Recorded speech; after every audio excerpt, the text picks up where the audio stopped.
UPPL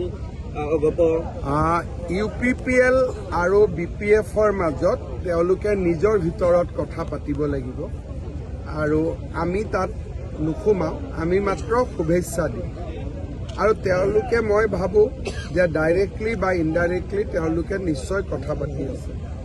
AGPৰ লগতো আমাৰ কথা বতৰা চলি আছে।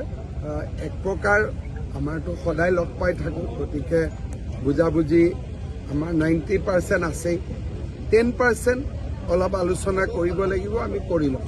স্যাৰ নিৰ্বাচন AGPয়ে বিহুৰ আগত বিচাৰিছে, আমিও বিচাৰিছো। বিহুৰ পিছত বিচাৰিছে, বিজেপিয়ে কি বিচাৰিছে? বিজেপিয়ে বিহুৰ আগত বিচাৰিছে। বিহুৰ পিছত বানপানী অসমত আহিয়ে যায়, তেতিয়াতো AIDFে নিজে চৰত থাকে, চৰত তেওঁলোকৰ মানুহ থাকে, তাতেই বানপানী হ'ব।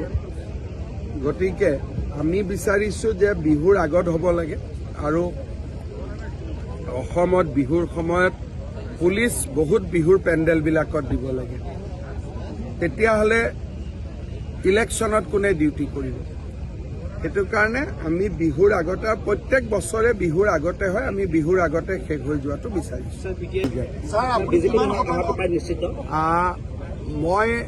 মই ভাবোঁ যে তেখেত বিজেপিলৈ আহিব, কাৰণ নহ'লেতো মোক ঘৰত নামাতেই। মোক যিহেতু ঘৰত মাতিছে, গতিকে আমি নিশ্চয় আশা কৰিব পাৰোঁ যে তেওঁ বিজেপিত যোগদান কৰিব, কিন্তু এই মুহূৰ্তলৈকে তেওঁৰ লগত মই ৰাজনৈতিক কথা পতা নাই। কোনো কেঞ্চেল কৰা নাই, মই অলপ আগতে বুজাই থৈ আহিছোঁ যে মটক আৰু মৰাণ 2+2 হ'ব লাগিছিল। ভুলতে মটকৰে 4জন হৈ গ'ল। অলপ পিছতে ৰিজাল্টটো এনাউন্স কৰি দিব। যদি আমি এইটো ৰিজাল্টে ৰাখিলোহেঁতেন, মৰাণ মানুহখিনিয়ে দুখ পালেহেঁতেন।